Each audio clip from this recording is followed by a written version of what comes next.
So Netflix recently aired a series of 10 episodes based on a book by Stephanie Land. The book was titled Made.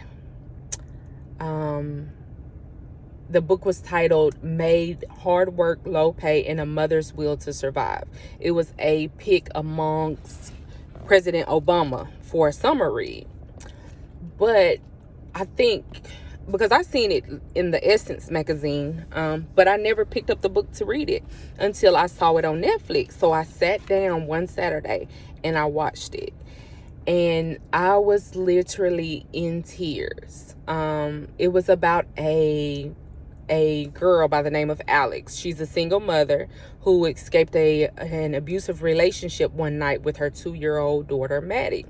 She sleeps in her car, and then someone finds her sleeping in the car, and they're like, hey, you can't sleep here. So she ends up going to basically like a welfare office.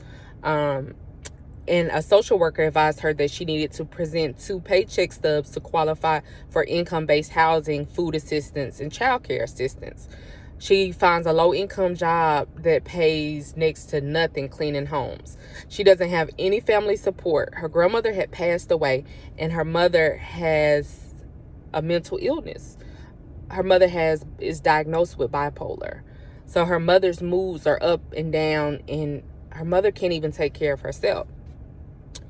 To make matters worse, after she left the abusive father, he files for custody while she's in a domestic violence shelter, and it gets worse.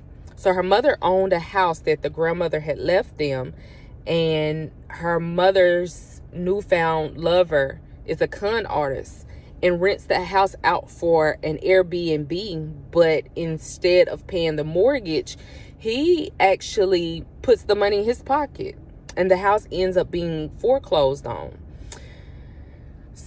Alex receives so much assistance that I literally began to stop counting after the 5th program, a 5th assistance program that she applied to. She moved into a home that was filled with mold. The daughter kept being sick. She barely received enough food benefits to feed her and the daughter. And on the display of the movie screen, it shows how much her balance continuously goes down. In my opinion, the Made is a softer version of what happens when you live in poverty. So there are multiple federally funded programs. You have food stamps, you have WIC, you have public housing, income-based housing like Section 8, HUD. You have all of that, right?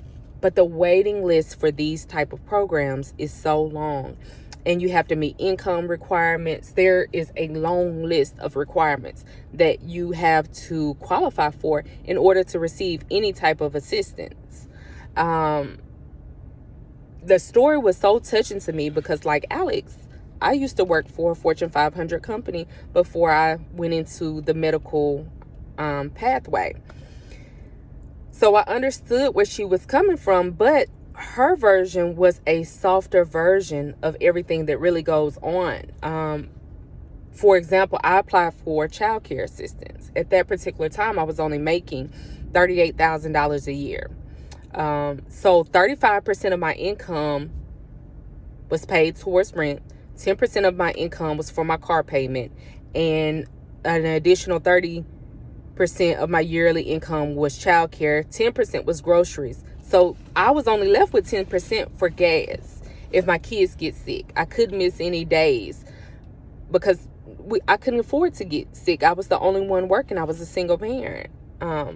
So like Alex, I decided to return to school in hopes that it would get better within the next few years.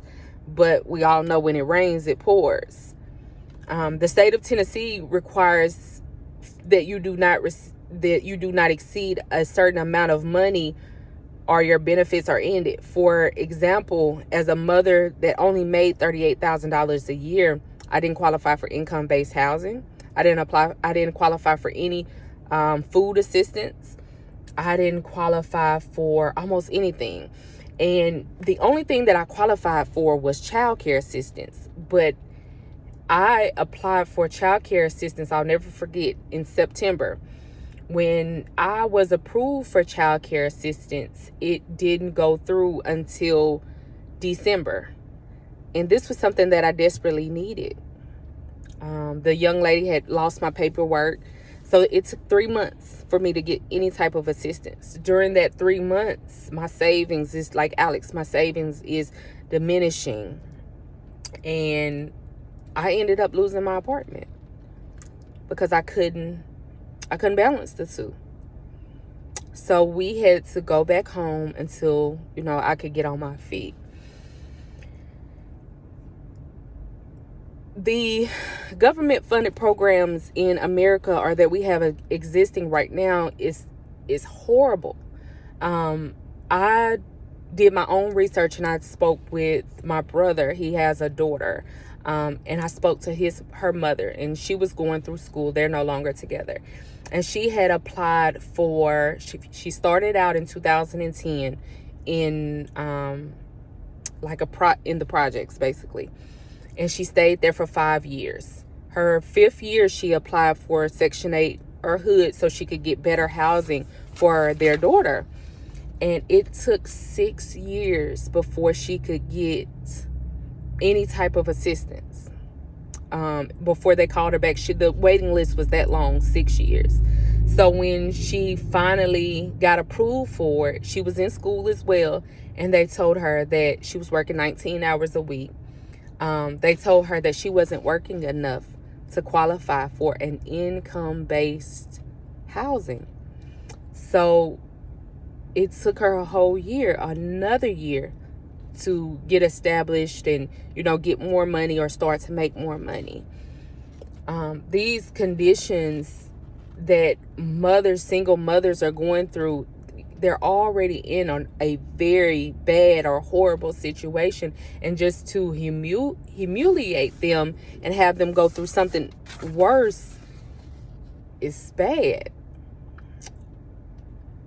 That's something that I wish that in America that we would change. If someone is coming to you and they're asking for help, they don't need help 6 years or 7 years down the line. They need help right then and there. The information that my personal reference was Kitchener Woods. The book reference is The Maid by Stephanie Land. Hard Work, Low Pay, and a Mother's Will to Survive. I also use Netflix. And the additional information I got from was the Tennessee websites for income-based, any type of income-based programs. You can Google it. The Tennessee website will just pop up. Thank you.